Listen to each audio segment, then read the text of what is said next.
My name is Alexandria Howe. I'm the mother of Ashley Howe. She's now 15 years old. She was diagnosed with adolescent idiopathic scoliosis at age 11. Mother ako ni Jillian Ingrid Ella na may scoliosis. Na-detect namin nung 13 years old pa siya. Ako si Maylene Garcia. Akong anak si Daniela Sofia Garcia, 9 years old. Isa ka scoliosis patient. We noticed her shoulder wasn't leveled.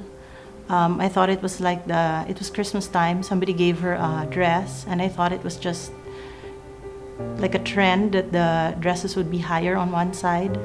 So nahibawan na mo nga na siya scoliosis when she's 4 years old. Kaya ikalentura siya, mo siya ipa-check up, then naiubo, ipa-x-rayan.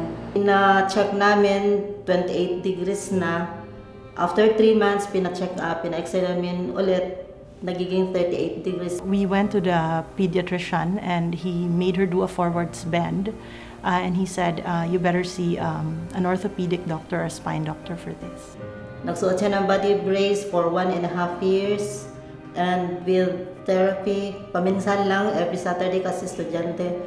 Kaso nag-progress pa rin. Nagiging 55 degrees na ngayon. We were asked to get an x-ray, but it turned out the x-ray was really incomplete. What started as 1 x-ray turned out to be 8 x-rays before we actually found the x-ray.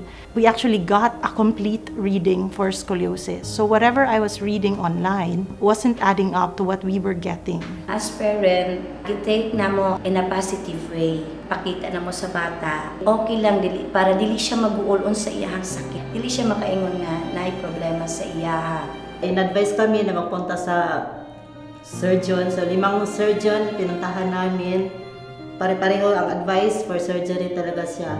I think in terms of scoliosis, we can educate the patients, the parents, the kids. And to all parents out there, dili dapat mag-uol nga mahibawan nga na ay scoliosis inyong anak. Kung dili tabangan pa sila, ipakita nga okay lang positibo ang tanan. Dili mawad ang paglaom. Stay positive. Your child will not die of scoliosis.